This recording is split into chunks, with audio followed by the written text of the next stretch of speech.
I don't even know why I bought it. Out of all the junk piled on that table, old VHS covers without tapes, broken clocks, tangled Christmas lights, this one stood out.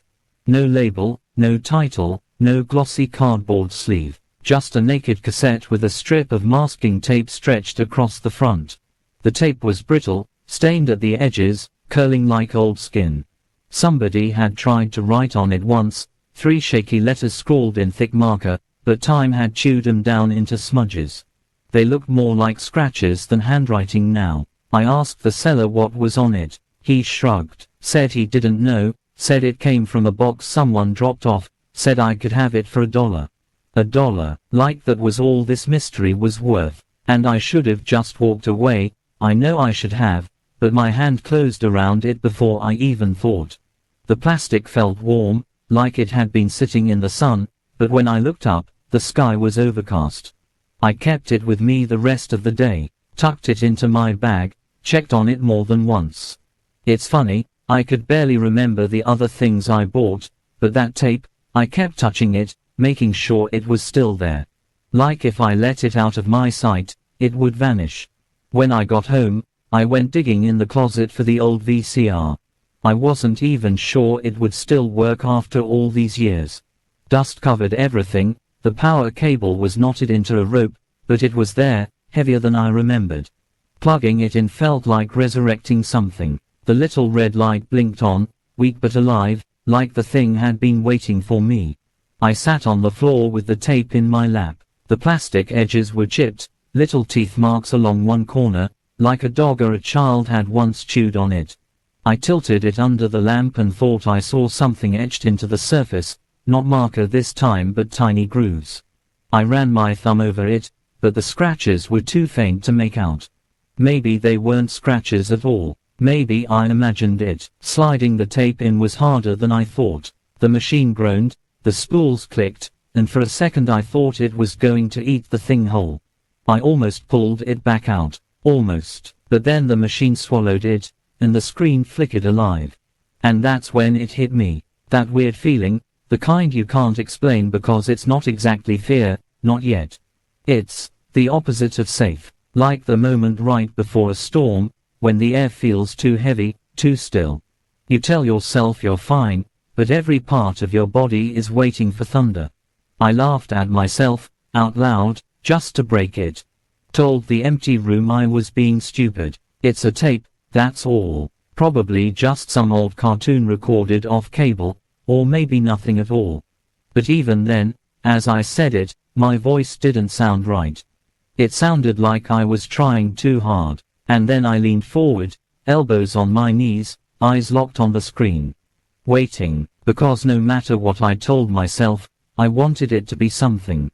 I needed it to be something. At first there was only black. Not the kind of black you get at the end of a tape, not that soft gray static that fuzzes in your eyes if you stared too long. This was heavier, deeper, like the screen had swallowed itself. I sat there listening to the hiss, waiting for the tracking lines, the jittery scroll. Nothing, just a black square that looked less like a blank screen and more like a hole. I leaned closer, my reflection hovered faintly, walked by the glass, and for a moment I thought that was all there was, just me staring at me. But then the sound shifted. The hiss wasn't constant anymore. It came in waves, rising and fading like breathing. Too slow to be mechanical, too alive to be nothing. I told myself it was an old recording, maybe corrupted, maybe damaged. Old tapes glitch like that. But then came the knock. Not on my door, not on the wall, from inside the speakers. A sharp, hollow knock, like knuckles against wood. It startled me so badly I almost yanked the tape out. My heart was thudding, but I forced myself to sit still. Maybe it was part of whatever was recorded. Some weird intro, a prank, 3 beats of silence, then another knock. I whispered, "No way," even though I didn't know who I was talking to. My throat was dry. I glanced at the door to my apartment, just to make sure it wasn't real. The hallway outside was still and quiet. When I looked back at the screen, the blackness was moving. Not an image exactly, more like a ripple, like heat bending the air above pavement. I narrowed my eyes, leaning in. And then, for the briefest second, there it was, a room. Just a room. White walls, bare floor, a single chair in the middle. No people, no windows, nothing else. Then it blinked away, swallowed back into black. I sat there with my breath caught in my chest, waiting for it to return. Nothing, just static, just that low hiss breathing in and out. I told myself I imagined it, but the detail was too sharp, too clear. I could still picture the grain of the wood on the chair legs. I looked down at the VCR display. The counter wasn't moving right. Instead of ticking forward like normal, 001, 002, 003, it jumped and stuttered. Sometimes back, sometimes forward, sometimes freezing completely before skipping ahead. Like the machine was confused about how long I'd been watching. Something about that unsettled me more than the knock. Time itself wasn't behaving. I reached toward the stop button, my hand hovering an inch away. I couldn't press it. The idea of stopping felt wrong, like slamming a door on something halfway through a sentence. Like I'd miss what the tape wanted to show me, because that's what it felt like. Not that I wanted to see, but that it wanted me to see. The screen flickered again, just a glitch, but this time the sound shifted with it. A faint hum underneath the hiss, too low to make sense of. I leaned closer, trying to catch it, and realized it wasn't a hum at all. It was voices, whispers, dozens of them. I couldn't make out words, just the rise and fall of tone, like a crowd murmuring in another room. They overlapped, tangled, filling the air with that awful sensation of being talked about but never hearing your name. My skin prickled. I told myself again it was nothing, maybe bleed through, maybe another recording under the first. Old tapes sometimes caught fragments when people reused them. That was logical. That was safe, but my body didn't believe it. Every nerve in me was braced, waiting. The whispers cut out all at once. Silence. Too much silence. I could hear my own breathing, ragged and uneven, and even that didn't sound right. It was like I was listening to a recording of myself, half a second delayed. I covered my mouth, held my breath, and still, faintly, I could hear it, breathing that wasn't mine. I told myself to stop the tape, to just hit the button, eject it, throw it away. My hand lifted again, fingers trembling, but something kept me from touching it. I wasn't finished, or maybe it wasn't finished with me. The black shifted one more time. The chair was back, clearer now, a harsh fluorescent light above, the shadow of the chair stretching long across the bare floor. This time it stayed. The screen wavered like it was filmed through water, but the room was there, undeniable. Empty, still. I leaned so close I could see the scan lines running across the screen. My reflection was gone now. Just the chair, just the emptiness. And then, faintly, I thought I saw something else. Not movement, not exactly, more, like the outline of something sitting in the chair. Transparent, blurred, like the tape couldn't decide if it wanted to show me or not.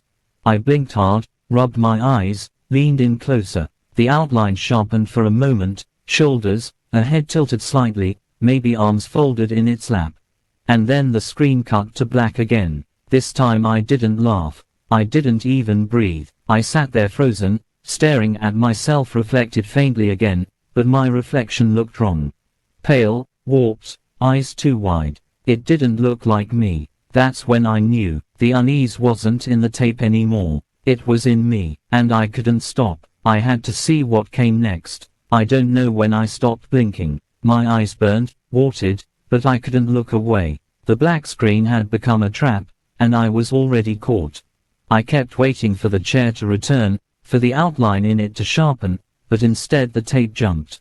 Not a smooth transition, not like a normal cut. More like the world had been torn and glued back together at the wrong angles. Suddenly there was movement. The camera, or whatever was recording, was panning slowly, shakily, across the same white-walled room. The chair was gone now. In its place, along the wall, stood a line of doors. Plain wooden doors, each identical, stretching further than they should have, further than the room could possibly allow. I counted them. 1, 2, 3, 4.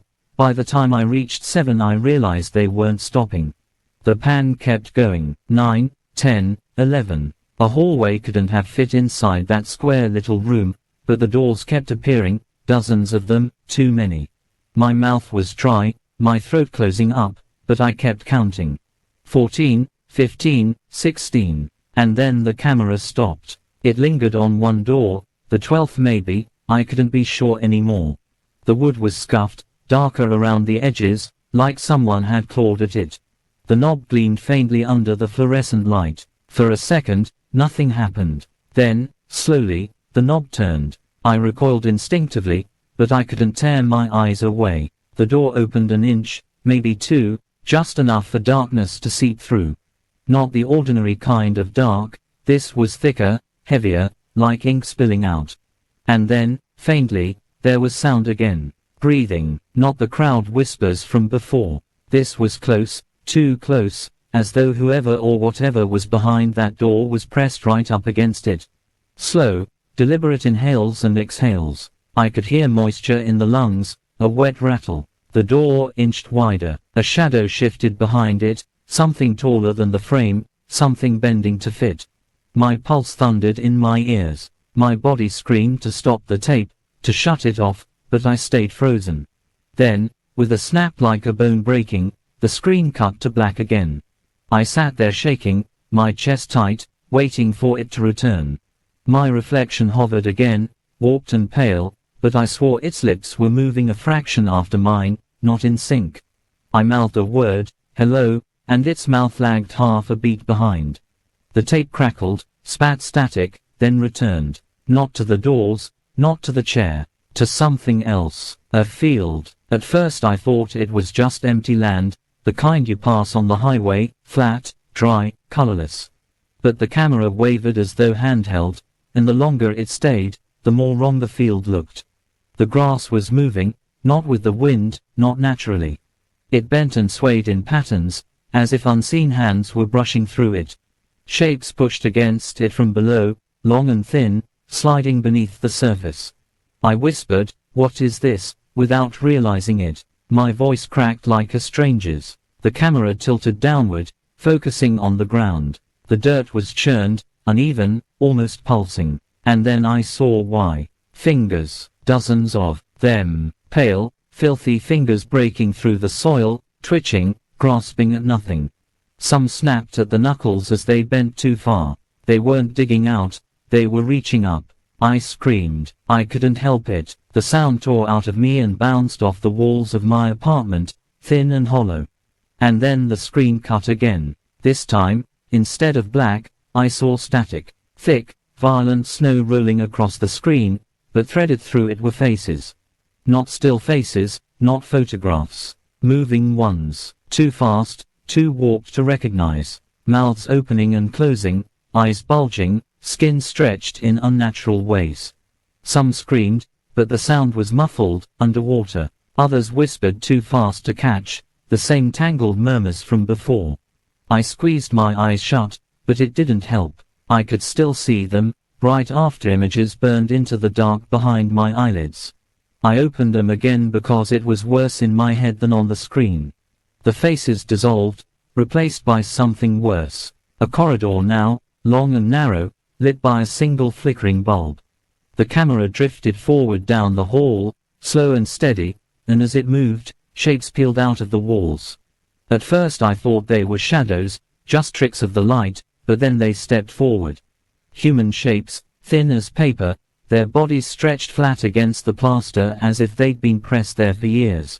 Their faces turned toward the lens, hollow and silent, mouths opening in perfect unison. I whispered, "Stop," but the tape didn't. The camera kept moving, and the flat figures turned to watch it pass. Their eyes followed, their mouths widened. The screen cut to black again, and in the silence that followed, I realized I was crying. Tears streaked down my cheeks, dripping onto my shirt, and I hadn't even noticed.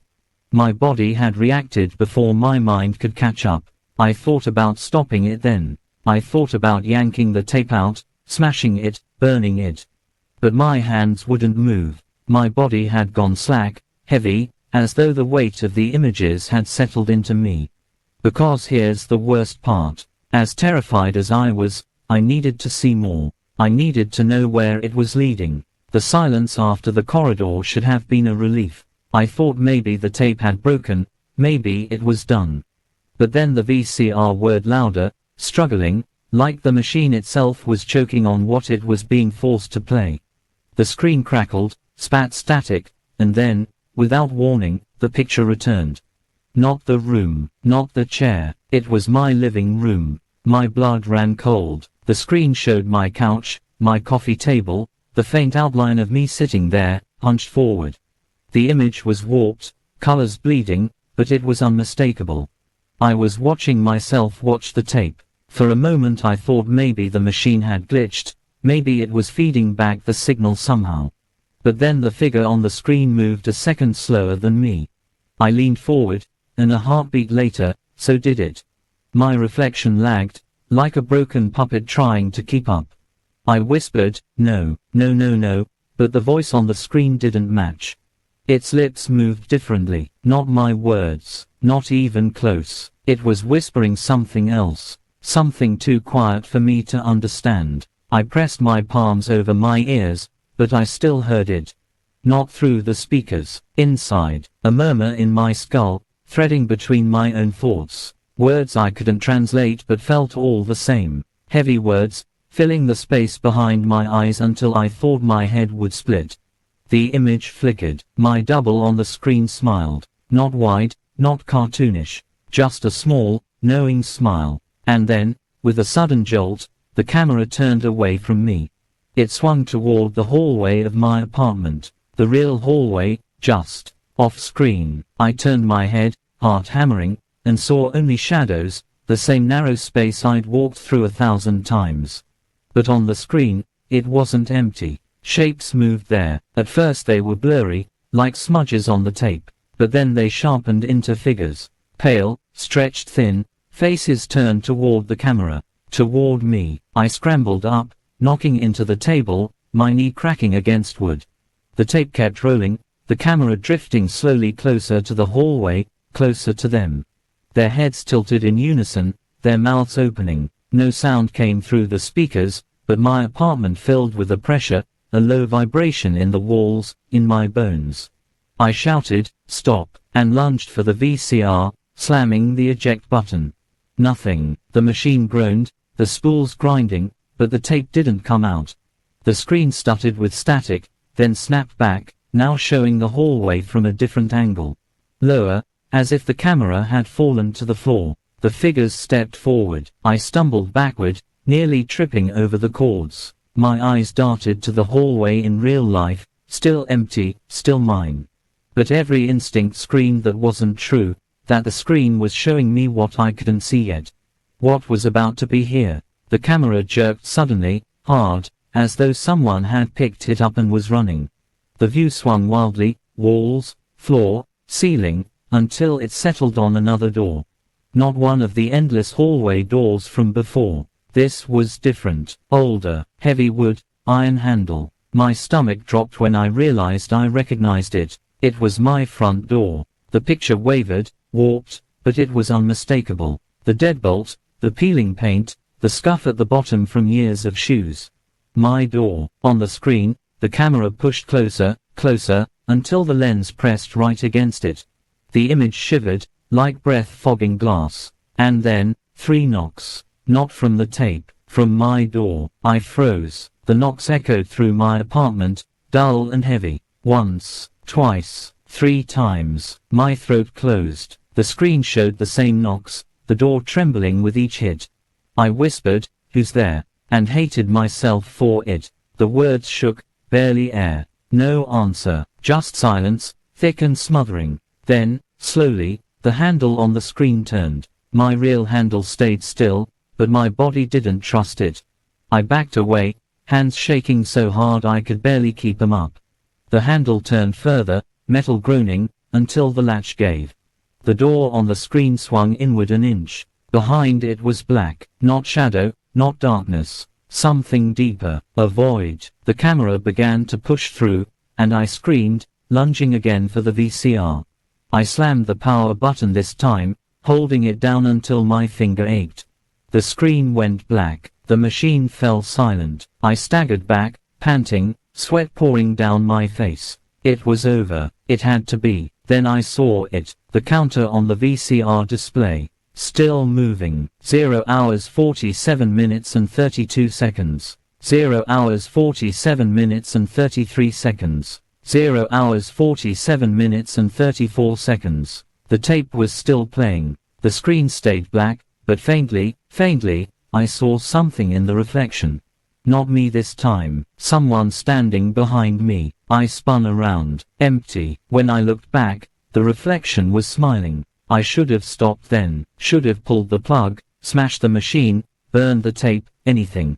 But I didn't. I sat there, staring at that blank black screen with my reflection grinning back at me, and I told myself it wasn't real. I told myself I was tired, that I'd imagined it, that I could still get control back. But I couldn't, because the counter kept moving. I watched the numbers climb. 0 hours 48 minutes and 12 seconds, 0 hours 48 minutes and 13 seconds, 0 hours 48 minutes and 14 seconds, like the tape was still rolling, even though the screen showed nothing but that endless void. And the longer I looked, the more I realized the reflection wasn't still. Its lips twitched, its eyes blinked, but not when mine did. It was ahead of me now, not lagging, predicting. I raised my hand slowly, deliberately, testing it. My reflection was already raising its hand before mine moved an inch. I gasped and dropped it back to my lap, and on the screen the grin widened, stretching too far across its face. Then, faintly, the audio returned. Not whispers, not breathing. A single sound. Footsteps. Slow, deliberate, measured. They echoed as though coming down a long hall, drawing closer, closer. I glanced at my own hallway again. Empty. Shadows pooling at the far end, nothing else. But the footsteps didn't belong to this room. They belonged to the tape. The black screen pulsed, faint streaks of light bleeding through. The camera angle returned, shaky and uneven, showing that same endless corridor from before. The one with the doors. Only this time, they weren't closed. They were open. Every door yawned wide, spilling blackness into the hall. Shapes swayed in the thresholds, too tall, too thin, their movements jerky like broken marionettes. As the camera drifted forward, they stepped out. Dozens of them, spilling into the corridor, their limbs folding at impossible angles, their faces smooth as paper until, one by one, mouths split open across their skin. I clutched my temples, rocking back and forth, whispering, no, no, no, but it didn't matter. The tape kept going. The screen jolted, cutting to another angle. My apartment again. My couch, my table, the flicker of the TV. Only this time, there was no me sitting there. Just the room, empty. The sound of footsteps was louder now, not echoing in some distant hall but pounding directly into the speakers. Closer, faster. I scrambled toward the VCR, yanking the power cord from the wall. Sparks flared, the machine went dark, the screen collapsed into nothing. Relief washed over me for a heartbeat, and then the screen turned back on. Not the TV, not the VCR, the screen itself. It glowed faintly, humming, though it wasn't plugged into anything. And on it, I saw myself again. Not in the apartment this time. In the chair, the same wooden chair from before, in the white room. My head tilted, my hands folded in my lap. I wasn't moving, not breathing, just staring straight ahead with wide, glassy eyes. I stumbled back, my legs giving out, crashing onto the floor. My double on the screen blinked once, slowly, deliberately. Then its lips moved. I couldn't hear the words, but I could read them. Clear as day. Keep watching. The tape jumped again. The screen filled with static, violent and sharp, and in the storm of white noise faces surged, screaming, whispering, tearing at themselves. I covered my ears, but the voices burrowed in anyway, crawling under my skin. They weren't talking to me anymore. They were talking through me. My mouth opened, and a sound poured out, guttural and broken, words I didn't know but that felt older than anything I'd ever heard. The static slowed. faded, the screen went black again. And then, faintly, in the reflection, I saw you. Not me, not my warped twin, you, watching. I don't know how, I don't know why, but I swear the glass shifted, and it wasn't my living room anymore, it was yours. Your walls, your face, your eyes staring into the glow. The counter ticked one more second forward. 1 hour 0 minutes and 0 seconds. And then the machine clicked, the tape stopping by itself. But the black screen is still humming, still waiting. And if you're seeing this, if you're hearing me now, then it isn't just mine anymore. It's yours.